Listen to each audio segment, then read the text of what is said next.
Hi, everybody. So this is week three interactive concept. So for this week, we will be talking about a reaction that happens between baking soda and vinegar. And so I'm gonna show you the little video of my experiment, and then after that, I'll explain what happened.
All right, so that was the video.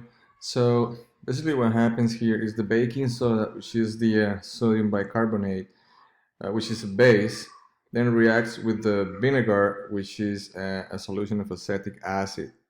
The reaction forms carbonic acid, which is very unstable, and it instantly breaks apart into water and carbon dioxide, which is what creates the volcano effect as it escapes the solution.